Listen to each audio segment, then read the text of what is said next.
bersama saya Saskia Rifka Aritona, siswi dari SMK SIT Sahamidun Majid. Nah, di sini saya akan membahas podcast tentang menempuh pendidikan dalam bidang teknologi kreatif di perguruan tinggi di luar negeri. Di sini saya mengundang narasumber yaitu Kakak Trinovi Hairani BA, selaku tokoh perempuan muda di Kabupaten Labuan Batu Utara. Kepada kakak, saya persilakan untuk memasuki area podcast. Assalamualaikum Saskia, gimana kabarnya? Alhamdulillah sehat.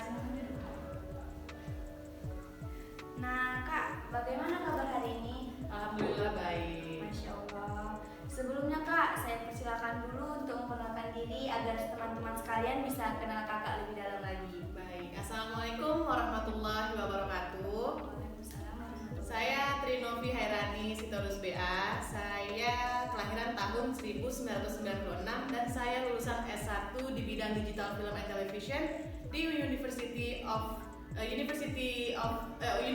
Lim-Kok-Wing University maksud saya, Lim-Kok-Wing University of Creative Technology di Malaysia. Sebelumnya kak, kakak udah nikah atau belum? Saya sudah menikah, alhamdulillah. Dan untuk karir sekarang saya lagi mengemban di dunia UMKM. Kalau Saskia pernah dengar resin? Sebelumnya belum pernah nikah. Oh, belum pernah ya. Jadi resin itu sebenarnya kayak senyawa kimia. Kalau kita gabungkan dia menghasilkan satu produk. Mungkin produknya itu bisa kita bilang seperti akrilik, tapi lebih fleksibel untuk membentuknya. Kalau belum jelas kalau apanya kak, saya belum terlalu paham nih maksudnya itu kayak gimana dia produk gimana nih kak? Dia produknya mungkin bisa dibuat seperti asbak, seperti tempat kue gitu-gitu. Oh seperti itu ya kak. Dulu kakak pernah SD di mana, SMP di mana dan SMA di mana nih kak kalau boleh tahu? Dulu kakak SD di Al Azhar Medan, SMP dan SMA-nya di Safiatul Amalia di Medan, S1-nya di Malaysia di Lim-Kok-Wing University of Creative Technology. Kak kalau boleh tahu dulu apa aja sih yang pernah kakak dapatkan prestasi sama menempuh pendidikan di sekolah? Kalau prestasi kakak lebih banyak ke kegiatan-kegiatan ya. Contohnya dulu pernah ikut Harvard Model Congress Asia, itu yang menyelenggarakan dari Harvard University itu sendiri, dan kakak ngikutinya yang di Korea di tahun 2010. Kemudian ada juga program dari Kedubes Amerika di Medan, namanya itu Atom Camp. Jadi kita pergi ke Amerika untuk melihat kampus-kampus di sana, bagaimana mereka belajar, dan mungkin kalau mau menempuh pendidikan di sana bisa nanti dibantu sama si Kedubes itu sendiri. Kalau boleh tahu di Korea ikut prestasi ngapain ya kak? Harvard Model Congress itu kayak kita simulasi parlemen ya, jadi simulasi DPR. Kita dikumpulkan dari beberapa negara di sana dan nanti kita membahas isu-isu politik yang lagi hits di masa itu gitu. Itu kakak waktu SMA atau SMP? Itu untuk kakak SMP di tahun 2010. Wah masya Allah ya kak. Masya Allah. Oke, Saskia langsung masuk ke pertanyaan aja ya. Nah di sini kak kita akan membahas menempuh pendidikan dalam bidang teknologi kreatif di perguruan tinggi luar negeri. Kakak dulu S1 di Malaysia ya? Iya benar. Nah, apa sih kak yang membuat kakak itu yakin memilih negara Malaysia dan university itu untuk melanjutkan pendidikan? Sebenarnya ya kalau dibilang lebih memilih untuk kuliah di Australia sebenarnya. Tapi mungkin mempertimbangkan jarak dan mungkin biaya yang terlalu besar kalau di Australia nih ya. Jadi kakak pilih Malaysia kenapa? Karena dekat sama negara kita. Kalau mau pulang itu nggak terlalu membutuhkan effort ya. Dan budayanya masih mirip-mirip lah kurang lebih seperti Indonesia, jadi nggak terlalu kangen rumah gitu. Ya berarti karena kalau misalnya pengen juga sih kuliah di Australia cuma karena jarak dan juga kalau kembali ke Indonesia juga agak ribet dikit ya kak ya. Oke kak, selanjutnya sih kak, apa sih kelebihannya dalam bidang teknologi? Kelebihan dalam bidang teknologi ya, kalau kakak bilang kampus kakak itu memang dia fokusnya di bidang kreatif teknologi ya, seperti DKV, perfilman, broadcasting, ada juga sih kayak fashion design, ada juga yang seperti itu. Fakultas-fakultas lain seperti bisnis juga ada, tapi mereka memang lebih fokus di kreatif teknologi. Di sana juga ada jurusan permusikan, mungkin bagi adik-adik yang lebih berminat ya dalam bidang musik, itu di sana ada juga ininya. Maksudnya kreatif teknologi itu gimana sih Kak? Kreatif teknologi adalah gimana kita bisa menggunakan teknologi untuk membuat suatu karya seni seperti itu. Berarti suatu hal yang baru ya Kak ya? Suatu karya yang baru, yang inovatif gitu ya. Oke Kak, kita lanjut aja nih ya. Seberapa penting sih penggunaan teknologi dalam pendidikan, apalagi di perkuliahan? Walaupun begitu, ada nggak sih dampak negatifnya? Oh pasti, segala sesuatunya kan juga pasti ada dampak positif dan negatifnya ya. Dengan perkembangan teknologi sekarang, kita lebih mudah untuk mencari informasi-informasi, contohnya tutorial ya, tutorial cara membuat apa gitu ya kan. Di YouTube, TikTok juga sekarang ya udah banyak ya, di Instagram juga udah banyak. Contohnya aja, kenapa kakak bisa buat resin? Karena kakak belajarnya dari TikTok. Gak ada belajar yang misalnya workshop atau apa, enggak. Jadi kakak belajar memang dari nyari info dari TikTok gitu. Jadi nyari info dari sosial media ini Kak. Bagaimana Kak cara agar bisa survive di dunia kampus? Cara agar bisa survive. Yang pertama pastinya kita harus mengetahui bagaimana cara mereka belajar dan mengajar. Kita harus bisa beradaptasi dengan cara belajar mengajar mereka, karena ini kan di luar negeri ya. Mungkin cara mengajar dan belajarnya berbeda. Jadi kita harus tahu bagaimana caranya dan langsung beradaptasi. Yang kedua adalah bersosialisasi dengan mahasiswa lokal. Misalnya kalau di Malaysia kita bersosialisasi dengan orang Malaysia, bagaimana nih biar kita bisa berbaur dengan mereka. Contohnya dulu waktu kakak di Malaysia, kakak juga belajar bahasa Malaysia, ada kelasnya juga. Tapi yang paling susah dari belajar bahasa ini adalah dialeknya ya. Jadi dulu kakak pun belajar dialeknya. Sampai dulu pernah waktu kakak lagi mau beli sesuatu, ditanya sama yang jualan, kamu orang Malaysia asli ya? Terus kakak bilang enggak, saya orang Indonesia. Kenapa kamu bisa terlalu fasih bahasa Malaysia yang seperti itu? Itu membuat kita bisa lebih survive dalam dunia kampus ya. Yang ketiga yang pastinya berorganisasi. Terserah itu mau berorganisasi volunteer atau apapun itu, biar kita lebih banyak teman, lebih banyak koneksi. Terus kalau misalnya kampus kita internasional, usahakan untuk berteman dengan teman-teman dari negara lain. Jadi kita bisa saling mengajari bagaimana survive di negara asing gitu.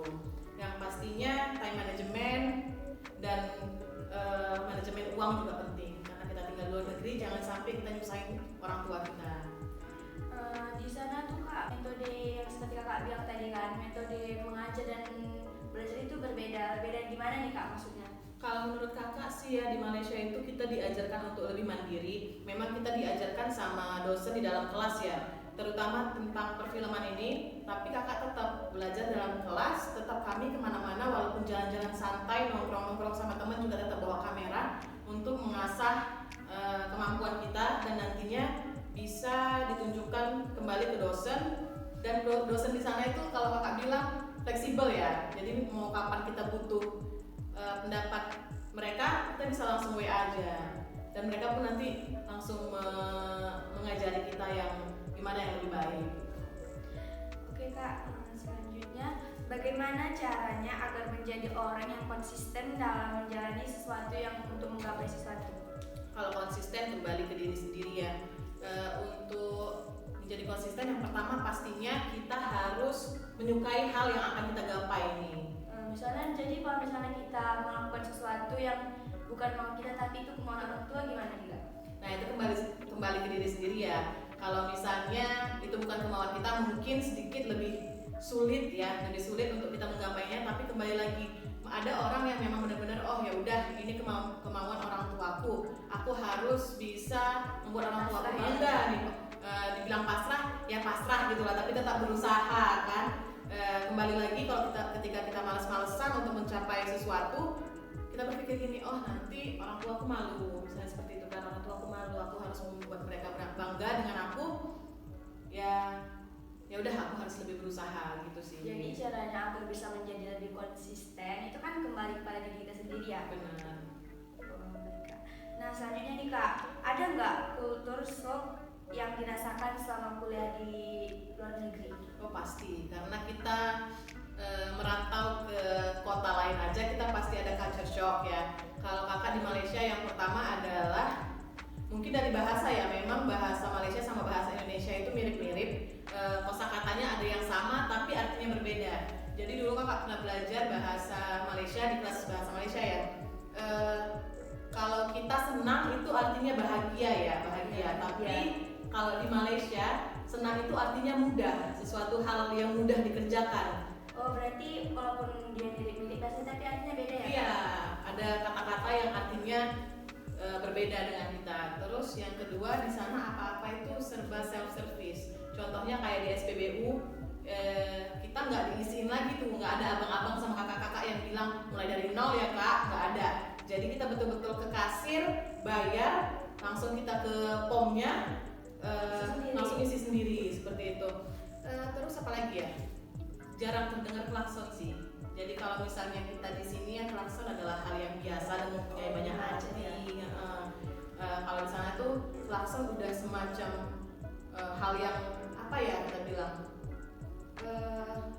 mungkin hal yang sangat mengganggu ya, hal yang sangat mengganggu orang. Jadi kalau mobil lain nggak melakukan sesuatu hal yang parah salahnya itu, ya nggak bakal diklakson. Jadi jarang terdengar klakson gitu.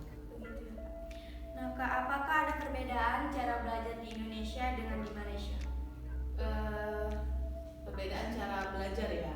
Tadi kan udah kakak jelasin juga ya, cara belajar di sana mungkin lebih mandiri dan orang-orang di sana juga, teman-teman juga lebih support. Gak ada yang misalnya kita baru belajar fotografi nih, hasil foto kita tuh masih biasa-biasa aja, gak ada yang ngejek. Pasti lingkungan sekitar kita itu juga langsung dukung, nice foto misalnya gitu, keep it up misalnya seperti itu. Jadi memang lebih environmentnya tuh lebih mendukung kita, lebih support. Jadi ya teman-temannya mensupport walaupun kita masih salah, tetap terus semangatin ya teman-teman dan dosennya tetap mensupport kita.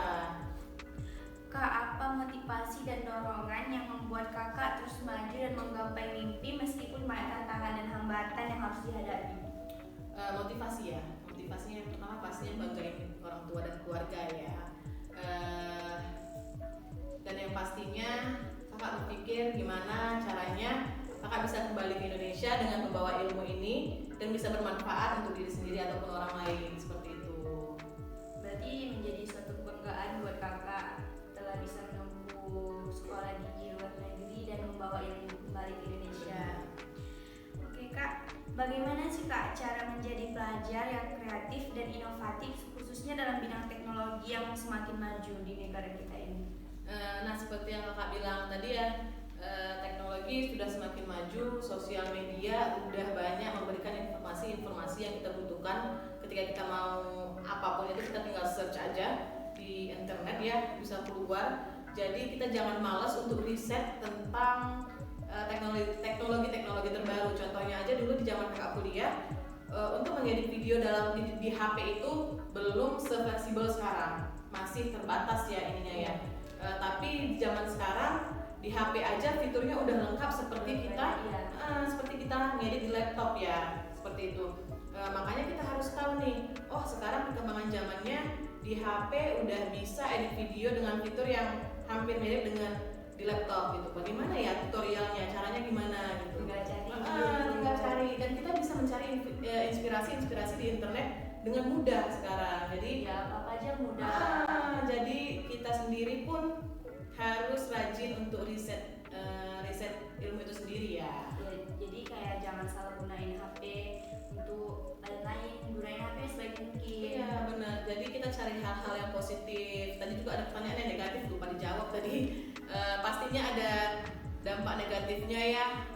Contohnya misalnya berita-berita hoax. Kita sebagai pengguna, sebagai pelajar ya harus pintar-pintar untuk menyaring info-info itu lagi gitu. Kak, bagaimana kak caranya agar kita bisa kuliah di luar negeri? Yang pastinya yang pertama adalah harus bisa bahasa Inggris. Wajib, karena kan bahasa Inggris ini adalah bahasa pengantar terbesar ya kalau di luar negeri ya. Bahasa utama lah kita bilang gitu. Terus yang kedua adalah nilai raport yang pastinya. Nilai raport, ini Saskia kelas 10 ya. Jadi dari kelas 10 udah mulai dibentuk tuh, harus belajar nanti sampai di kelas 3 gitu kan.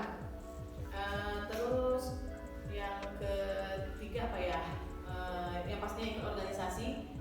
Di saat yang sekarang ini masih muda, banyak ikut organisasi, terserah mau organisasi OSIS seperti itu ya benar. Terus mungkin organisasi volunteer. Organisasi itu kan bisa juga kita nih bentuk organisasi organisasi sosial maksud saya. Nah, bisa kita membentuk organisasi sosial seperti itu.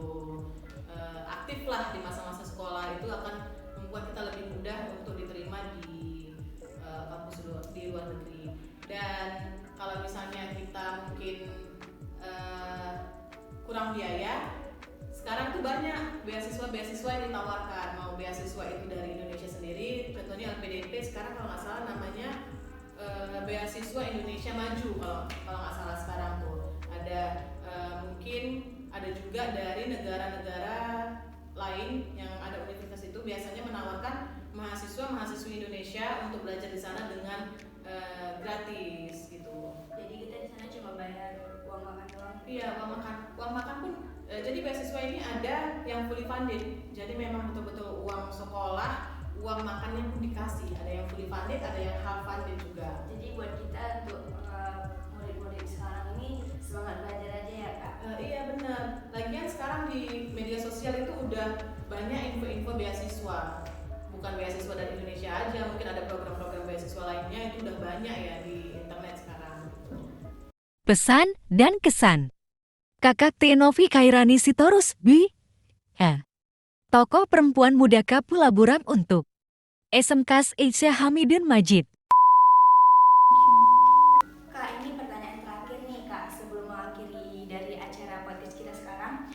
Apakah ada pesan untuk SMK Aisyah Hamidun Majid kepada kami agar lebih memotivasi diri kami Kak? Pesannya sih tetap rajin belajar ya, jangan malu untuk belajar, terutama kalau adik-adik kepengen kuliah ke luar negeri. Yang pastinya harus bisa bahasa Inggris dan jangan malu untuk menggunakan bahasa Inggris itu sendiri. Dan lingkungan teman-teman juga support nih temennya yang mau belajar bahasa Inggris, jangan diejek. Jadi sama-sama belajar karena itu bakal bermanfaat. Nggak kuliah ke luar negeri pun kita butuh bahasa Inggris. Karena apa? Karena ketika kita bisa bahasa Inggris, kita bisa mencari wawasan dalam dua bahasa. Jadi cakupannya itu lebih luas. Yang penting rajin belajar, jangan malu untuk belajar, jangan malu kalau salah, itu aja sih. Dan semoga SMK SIT Syah Hamidun Majid ini bisa menjadi lebih baik dan fasilitas-fasilitasnya akan ditingkatkan lagi seperti itu. Sebenarnya kakak mau menyampaikan kesan juga sih ya untuk SMK SIT ini. Pertama kali kakak dengar adanya SMK SIT ini ada jurusan desain kreatif, kakak sebenarnya sangat semangat ya, karena kemarin dikasih tahu ada SMK SIT yang ada jurusan desainnya, kakak langsung kayak menggebu-gebu mau datang ke sini tuh, karena jarang ya ada SMK desain komunikasi visual.